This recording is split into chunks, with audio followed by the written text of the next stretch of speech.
ମୁଁ ଗୋଟେ ବିନା ପିଆଜ ରସୁଣ ଥାଳି ବନେଇଛି। ଏହି ବିନା ପିଆଜ ରସୁଣ ଥାଳି ଆପଣମାନେ ଓଷା ବ୍ରତ କିଛି ସ୍ପେଶାଲ ଡେରେ ବନେଇ ପାରିବେ।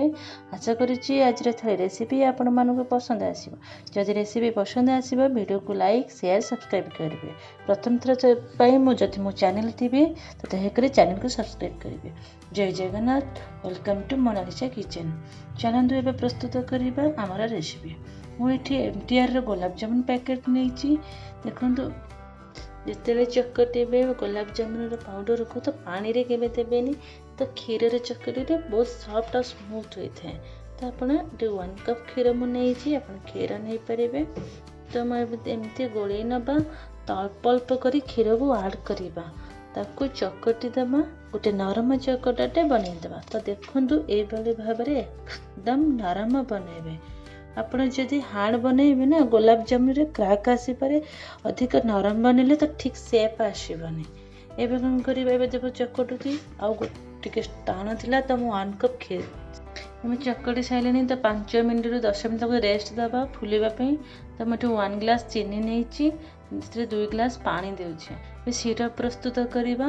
ତ ସିରପ୍ରେ ମୁଁ ଏବେ ଗୁଜୁରାତି ଗୁଣ୍ଡ ଦେଇ ଦେଉଛି। ଆମେ ସିରପ୍ କରିବା ଦେଖିବା ରେଡ଼ି ହେଇଯାଇଛି। ଏବେ ଚାଲନ୍ତୁ ଚକଟି ରଖିଥିବା ଅଟାକୁ ଏବେ ଆମେ ବଲ୍ ଛୋଟ ଛୋଟ ବଲ୍ କରିଦେବା। ମୁଁ ସବୁ ଗୁଳା ବନେଇ ଦେଉଛି। ଏଥିରେ 25ଟାରୁ 30ଟା ଗୁଳା ହେବ। ମୋର ଏଠି 25ଟା ଗୁଳା ହେଇଛି। ତେଲ ତାତିଗଲାଣି। ତ ଆମେ ଯଦି ତେଲ ପକାଇବା ତ ଟିକେ ଧିମି ଆଞ୍ଚରେ ରହିବ, ହାଇ କରିବେନି, ପୋଡ଼ିଯିବ ସେଟା। ଦେଖନ୍ତୁ ବଢ଼ିଆ ବ୍ରାଉନ୍ ବି ହେଇଛି, ଗୋଲ୍ଡେନ୍ ବ୍ରାଉନ୍ ହେଇଯାଇଛି, ବଢ଼ିଆ ଦେଖାଯାଉଛି। ଏବେ ଶିରାରେ ପକାଇବେ ତ ଟିକେ ଉଷୁମ ଥିବ। ତ ବାକି ଗୁଳା ତକ ମୁଁ ଏଥିରେ ପକାଇ ଦେଉଛି, ଛାଣି ଦେଉଛି। ତ ସବୁତକ ଏଇ ଛାଣିଗଲା ପରେ ଆମେ ସବୁ ଶିରାରେ ପକାଇଦେବା। ସେଟା ଯଦି ଡିପ୍ କରିବେ ନା 1ରୁ 2 ଘଣ୍ଟା ରଖିବେ ତ ବହୁତ ବଢ଼ିଆ ଭାବରେ ଫୁଲିବ। ଅଲରେଡ଼ି ହେଇଗଲାଣି, ବହୁତ ବଢ଼ିଆ ଫୁଲିଛି। ଦେଖନ୍ତୁ ବଢ଼ିଆ ସୁନ୍ଦର ଦେଖାଯାଉଛି। ଲାଗୁଥିଲା ଯେମିତି ମାର୍କେଟ ପରି ଗୋଲାପଜାମୁନ ହେଇଛି। ଚାଲନ୍ତୁ ଗୋଟେ ଭୋଜି ଷ୍ଟାଇଲରେ ମୁଁ କ୍ଷୀରି ବନେଇବି। ଭୋଜି ସେ କ୍ଷୀରି ବନେଇବା ପାଇଁ ମୁଁ ଏଠି ଛୋଟ କପ୍ କ୍ଷୀରି ଚାଉଳ ନେଇଛି। ଯେହେତୁ ଏଠି କ୍ଷୀରି ଚାଉଳ ଅତି ଛୋଟ ହୋଇଥାଏ, ସେଥିପାଇଁ କ୍ଷୀର ସିଝିବା ପାଇଁ କମ୍ ସମୟ ଲାଗେ, ଆଉ ତା ଛଡ଼ା କ୍ଷୀରିର ବାସ୍ନା ଭଲ ଆସିଥାଏ। ମୁଁ ଗୋଟେ ଡିସ୍କ ନେଇଛି, ଏଥିରେ 1 ଲିଟର କ୍ଷୀର ଦେଉଛି, 1/2 ଲିଟର ପାଣି ଦେଉଛି। କ୍ଷୀର ଫୁଟିଗଲେ ଚାଉଳକୁ ଆମେ ଆଡ଼୍ କରିବା। ଦେଖନ୍ତୁ ଏଇ ଭିଡ଼ିଓକୁ ସ୍କିପ୍ କରିବେନି, ପୁରା କମ୍ପ୍ଲିଟ୍ ପର୍ଯ୍ୟନ୍ତ ଦେଖିବେ। ମୁଁ ଆପଣଙ୍କୁ କ୍ଷୀରିର ନୂଆ ଟ୍ରିକ୍ ବତେଇବି, ଯାହାଫଳରେ କି ଭୋଜି ଷ୍ଟାଇଲରେ କ୍ଷୀରି ପରି ଲାଗିବ। ଯଦି ସ୍କିପ୍ କରିଦେବେ ତ ଆପଣ ସେ ଟ୍ରିକ୍କୁ ଜାଣିପାରିବେନି। ଏବେ ଦେଖନ୍ତୁ ଚାଉଳକୁ ମୁଁ ଏବେ ଆଡ଼୍ କଲି। ଚାଉଳ ଆଡ଼୍ ହେଲା ପରେ ତାକୁ ଆମେ ଫୁଟିବା ପାଇଁ ଅଧା ଘଣ୍ଟା ଛାଡ଼ିଦେବା। ମୁଁ ଟୋଟାଲି କ୍ଷୀରିଟା ଏଠି ଅଧା ଘଣ୍ଟେ ମୋତେ ଲାଗିଛି। 15-20 ମିନିଟ୍କୁ ବଏଲ୍ କରି ଛାଡ଼ିଦେବା। ଏଠି ମୁଁ 1/2 ସ୍ପୁନ୍ ଲୁଣ ଦେଉଛି।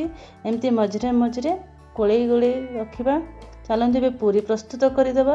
ପୁରୀ ପାଇଁ ଏଠି ମୁଁ 2 କପ୍ ଅଟା ନେଇଛି, 1/2 କପ୍ ବେସନ ନେଇଛି, 1 କପ୍ ସୁଜି ନେଇଛି।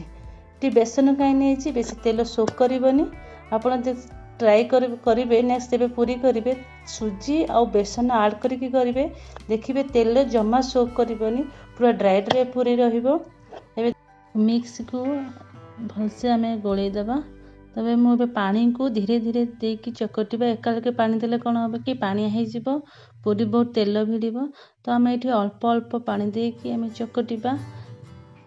ଚକଟି ହେଇଗଲାଣି, ଦେଖନ୍ତୁ ଭଲସେ ପୁରା ବେଶୀ ପାଣିଆ କରିବେନି, ଟିକେ ଟାଇଟ୍ ରଖିଥିବେ ଭଲସେ। ଲାଷ୍ଟକୁ ଆମେ 1 ସ୍ପୁନ୍ ତେଲ ଦେଇକି ତାକୁ ଚକଟିବା। ତାକୁ ଯେହେତୁ ଏଇଟା ସୁଜି ମିଶିଛି ତ ଆମେ ତାକୁ ଅଧା ଘଣ୍ଟେ ରେଷ୍ଟ ଦେବା, ତ ସୁଜିଟା ସେଇଟା ଫୁଲିବ। ଏବେ କଭର୍ ଦେଇକି ମୁଁ ଅଧା ଘଣ୍ଟେ ତାକୁ ରେଷ୍ଟ ଦେଉଛି। ଦେଖିବା କ୍ଷୀରି ସେପଟେ କ'ଣ ହେଲାଣି। କ୍ଷୀରି ଏଠି ସିଝିଗଲାଣି, ବହୁତ 70-80% କ୍ଷୀରି ଚାଉଳ ସିଝିଯାଇଛି ପୁରା। ଦେଖନ୍ତୁ ସିକ୍ରେଟ୍ କହୁଥିଲି ନା, ସେ ଚାଉଳକୁ ଆମେ 3ରୁ 4 ଡଙ୍କି ମୁଁ ଗୋଟେ ପ୍ଲେଟ୍ରେ ତାକୁ ବାହାର କରିଦେଉଛି। ଆଉ ଯାହା ବାକି ରହିଲା ତାକୁ ମୁଁ ଗୋଟେ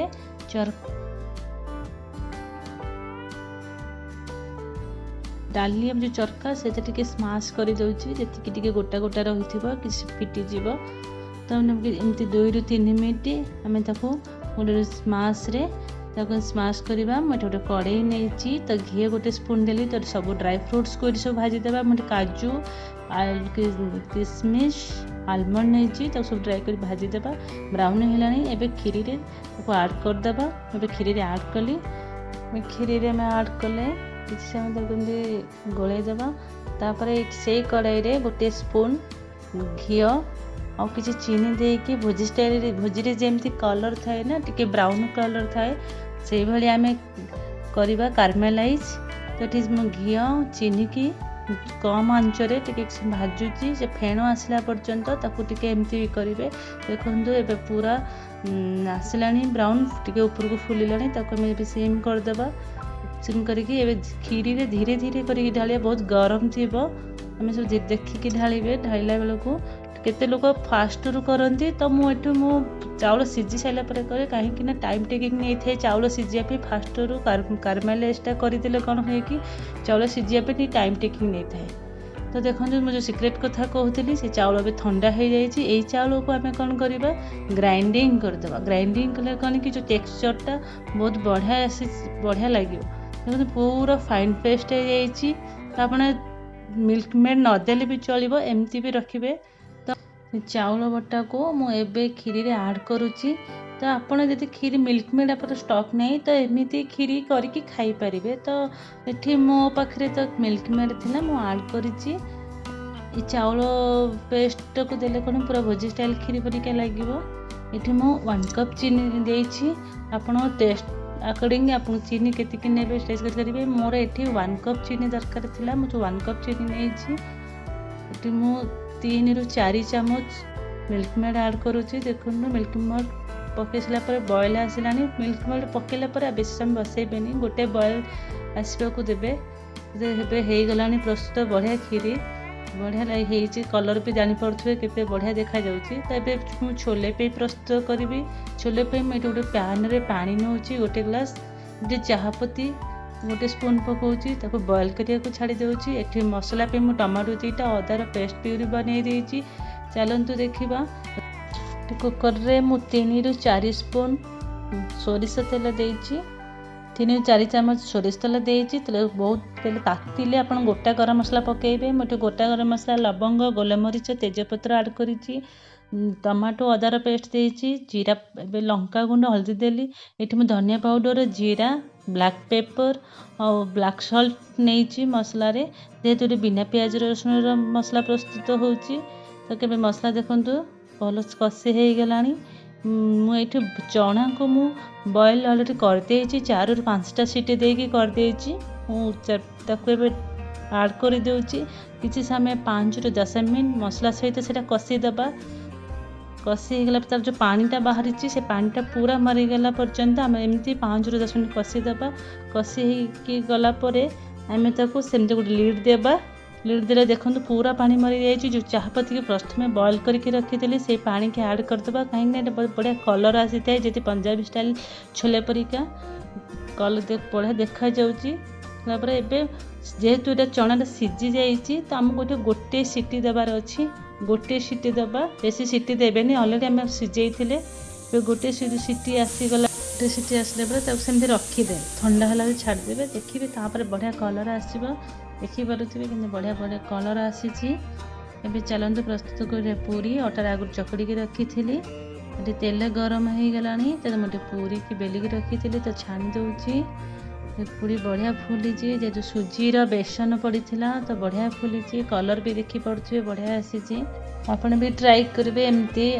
नेक्स्ट पूरी करेंगे अटा चकला लगे बेसन सुजी ऐड करेंगे। तो देखिए से आगुरी खाली अटारे पूरी बनइबे तो बेसन सुजी पड़े जब डिफरेंस जानीपर।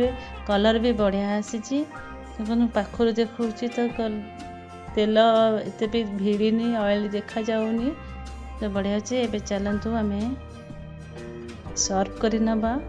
पूर्व सब कर रखी पूरी खीरी तरकारी आम जामुन। तो आपन भी यही आइटम पूजा ओषा व्रत किसी घर को किसी गेस्ट आसते बनई दे पारे। आपको जब ये रेसिपी भल लगी थाए please like share and subscribe करने को भूलें। रोची नेक्स्ट रेसिपी देखा।